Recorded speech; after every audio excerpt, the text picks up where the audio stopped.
I had to immediately think of who is writing history and from which perspective and what kind of narratives and let's say power structure hidden behind this narrative is then created.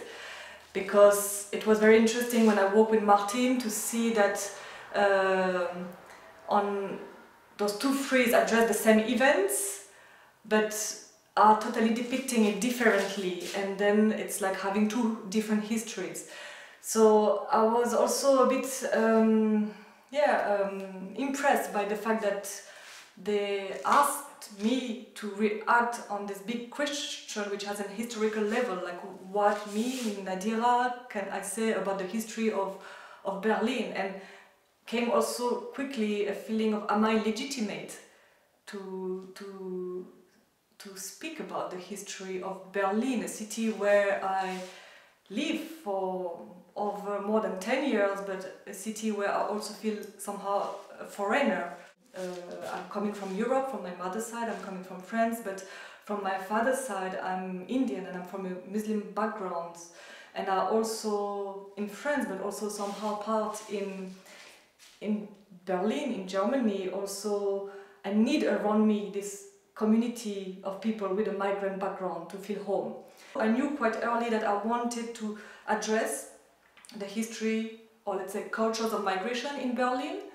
I did a bit of research. I was looking in the Stadtmuseum, what's there, how history of migration is shown, what are the artifacts, what are the documents. And there are actually a lot about the Huguenots, but about contemporary migration or migration of the 20th century is almost, I mean, according to me, nothing.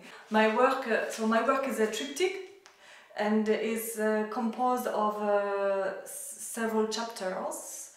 The chapter 1 would be, or actually the chapter 1, I could call it organic displacement.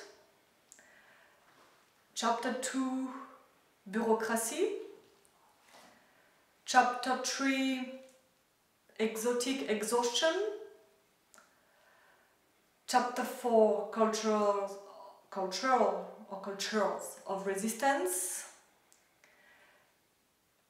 And chapter 5, the last one, community building. As a kid, I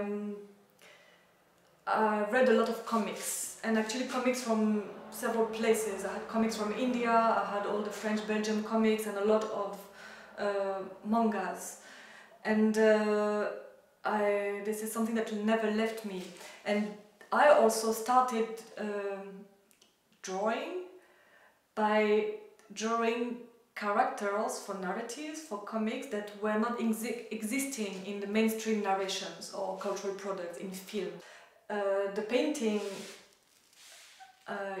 I'm doing totally relates to a comic vocabulary, but also it also refers to Mughal miniature, Indian Mughal miniature composition, which are also paintings that are very much developed under the idea of storytelling.